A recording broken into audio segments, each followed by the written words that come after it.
तेजस्वी यादव ने जिन सीटों पर तोड़े थे ओवैसी के विधायक असदुद्दीन ओवैसी ने दोबारा उन्हीं सीटों को जीत कर रचा इतिहास। तेजस्वी यादव से लिया बदला, अब कौन सी पार्टी को समर्थन देंगे ओवैसी। बीजेपी जेडीयू की आंधी में भी ओवैसी ने लहराया परचम, तेजस्वी यादव को दी खुली चुनौती। ओवैसी ने आरजेडी को बीजेपी से भी ज्यादा पहुंचाया नुकसान। ओवैसी ने गठबंधन में मांगी थी सिर्फ 6 सीटें, तेजस्वी यादव ने कट्टरपंथी कहकर बेइज्जत किया था।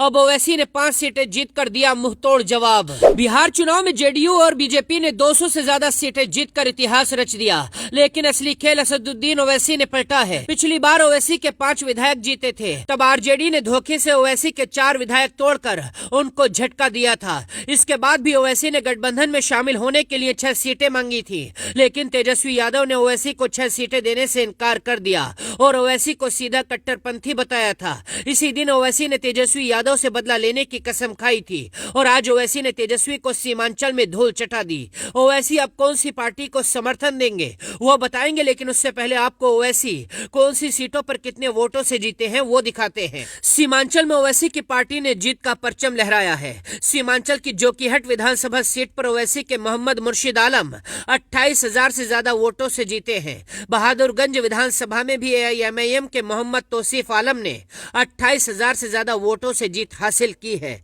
जबकि सीमांचल की कोच धामन विधानसभा में ओवैसी के प्रत्याशी सरवर आलम ने 23,000 वोटों से जीतकर ओवैसी का परचम लहराया।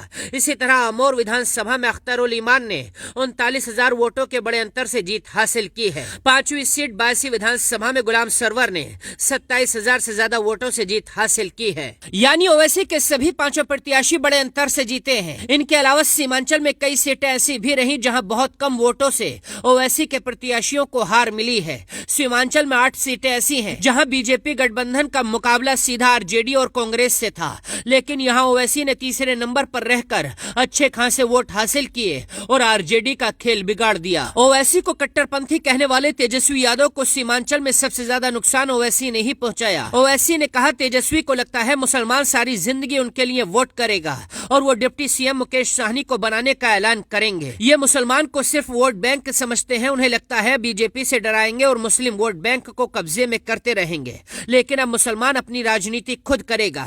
बिहार में मुस्लिमों ने साबित कर दिया है अब उनके लीडर ओवैसी हैं। ओवैसी के पास पूरे बिहार में सबसे ज्यादा मुसलमान विधायक हैं। ओवैसी ने अब तेजस्वी और नीतीश दोनों को ऑफर दिया है। ओवैसी की पार्टी ने ट्वीट किया, अगर अभी भी जेडीयू और आरजेडी मिल जाएं तो हम बीजेपी के बिना सरकार बना सकते हैं। हम सभी पार्टियां मिलकर 124 सीटें होती हैं, जबकि सरकार बनाने के लिए सिर्फ 122 सीटें चाहिए।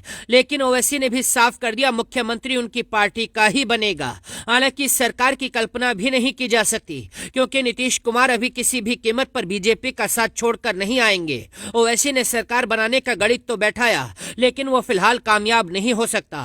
खैर, आपको क्या लगता है ओवैसी की जीत पर आप क्या कहेंगे? अपनी राय कमेंट करके बताइए। देखते रहिए TU24 लाइव।